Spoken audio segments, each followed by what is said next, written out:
নমস্কার বন্ধুরা, এই মাত্র বিশেষ বিশেষ খবর।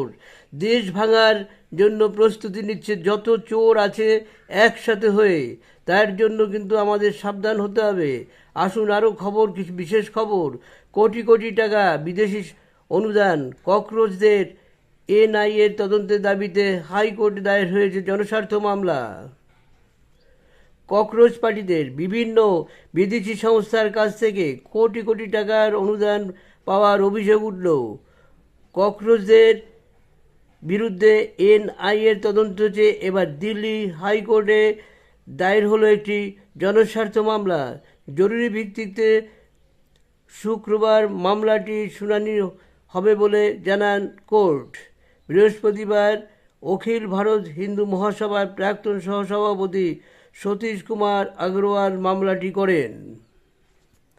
তার অভিযোগ, দিল্লির বুকে যে আন্দোলন হচ্ছে তা রাজনৈতিকভাবে প্ররোচিত। দেশে অস্থিরতা সৃষ্টি করার জন্যই এই আন্দোলন চলছে।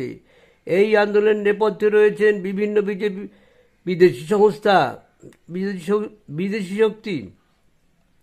এই আন্দোলনের নেপথ্যে রয়েছেন বিভিন্ন বিদেশি শক্তি।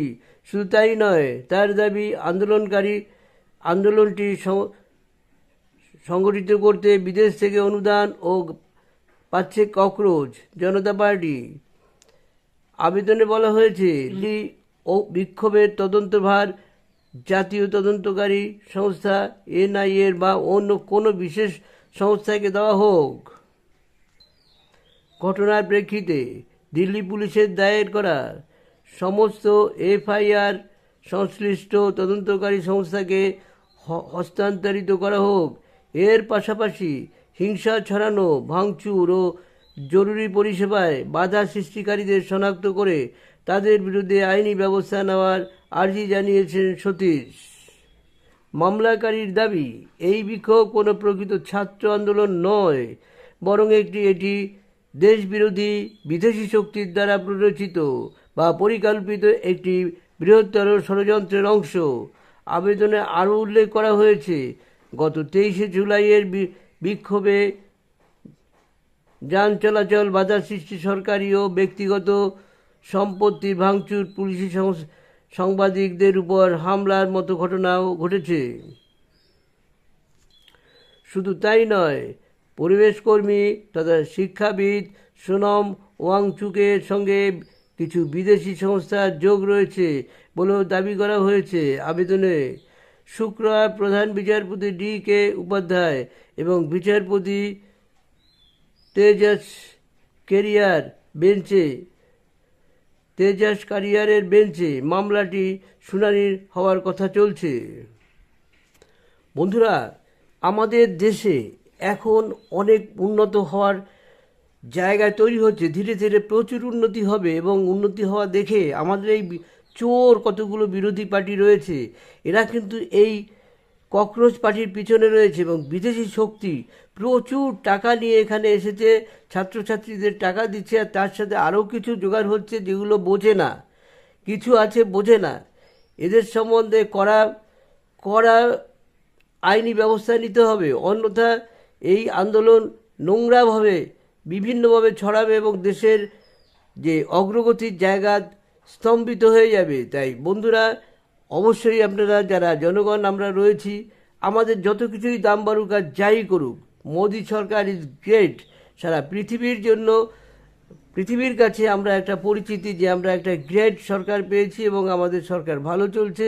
সে যদি এখন এই যুদ্ধের চারিদিকে যেভাবে চলছে, যেখান থেকে আমাদের তেল আসে, সেই সব জায়গাগুলো যদি বন্ধ হয়ে যায়, তাহলে আমরা তেল কোথায় পাবো? তাই আমাদের তেলের দাম বাড়তে পারে। তাই বলবো, জনগণকে বলবো, যারা হিন্দু জনগণ রয়েছেন, বিশেষ করে যারা নিজেদের হিন্দু ভাবেন, অবশ্যই তারা কিন্তু দরকার হলে আমরা দিল্লিতে পথে নামবো। আমরা সকলে মিলে এই আন্দোলনকে চেপে ধরবো, গলা চেপে ধরবো, যাতে আর এরা বেরোতে না পারে কোথাও। যেখান থেকে বেরোবে সেখানেই তাকে ধরে সেই রকমই ব্যবস্থা করতে হবে। অন্যথা কিন্তু শুধু সরকার স্টেপ নিলে হবে না, জনগণকেও কিন্তু স্টেপ নিতে হবে। এই সংবাদ যতদূর যাবে প্রত্যেকের কাছে এই সংবাদটা যারা আপনারা দেখছেন পৌঁছে দিন। এখানে কিন্তু ককরোচ পার্টি একটু বিদেশি পার্টি, মানে আমেরিকার দালাল এখানে এসছে, সেই আমেরিকার দালাল প্রচুর টাকা নিয়ে এসছে।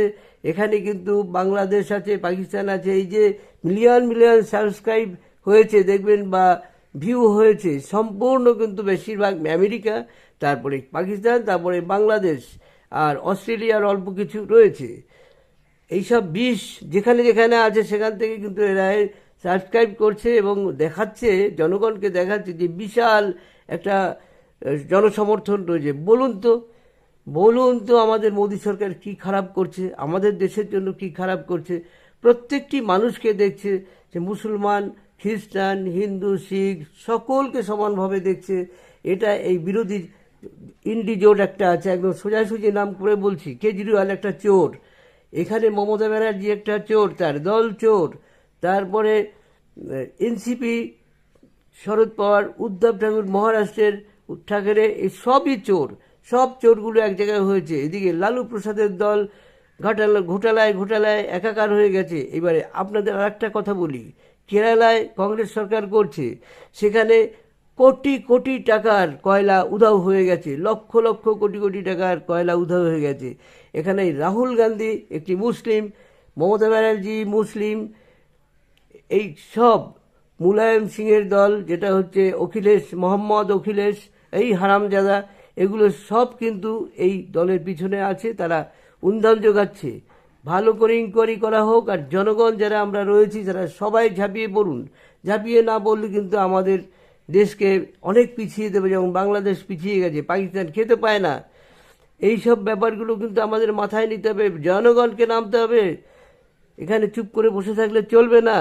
তা বন্ধুরা, যারা এই ভিডিওটি দেখবেন, হাজার হাজার শেয়ার করে দিন এবং লাইক করুন, কিছু একটা বলুন আমাদের দেশের কি করা উচিত, আমাদের কি করা উচিত না।